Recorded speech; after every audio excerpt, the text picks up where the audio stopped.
তাতে কিন্তু আমাৰ অসমীয়া মানুহ তাতে 20 কোটি মানুহ তাতে ইংৰাজসকলে কিন্তু গুলিয়াই মাৰিছিল তাতে 20 কোটি মানে প্ৰায় 150 মান মানুহ তাতে ফায়াৰিং কৰি মাৰিছিল তাতে কাৰণ কি আছে জানানে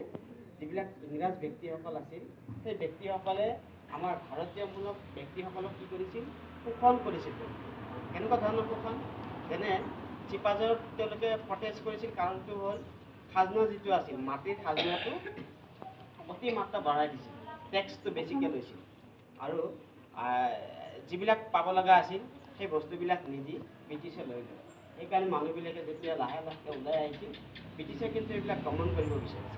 কিন্তু সেই দমনবিলাক মানুহবিলাকে মানে কি কৰা নাছিল প্ৰটেষ্ট কৰিছিল তাৰ বিৰুদ্ধে যেনেকৈ তোমালোকে আমাৰ অসমীয়া কিতাপখনত আছে মূলা গাভৰুৰ নাম শুনিছে নাই পিয়লি ফুকন নাম শুনিছা গতিকে এইসকল হ'ল আমাৰ অসমৰ ব্যক্তি যিসকলে স্বাধীনতা আন্দোলনৰ কাৰণে বহুত ত্যাগ দিছে আৰু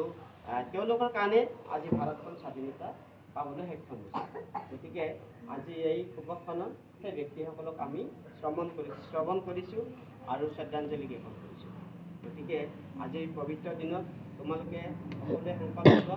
যে আমি ভালকৈ পঢ়া-শুনা কৰি দেশৰ এজন ভাল নাগৰিক হ'বৰ কাৰণে চেষ্টা কৰিম হয়নে আজি এই অনুষ্ঠানটো গাৰ্জেন মাতৃগোট বিদ্যালয় পৰিচালনা সমিতি সকলো ছাত্ৰ ছাত্ৰী আৰু এই গাঁৱৰ ৰাইজ আমাৰ এই অনুষ্ঠানটোত সহযোগ কৰাৰ বাবে সকলোকে ধন্যবাদ জ্ঞাপন কৰিছোঁ আৰু পুনৰ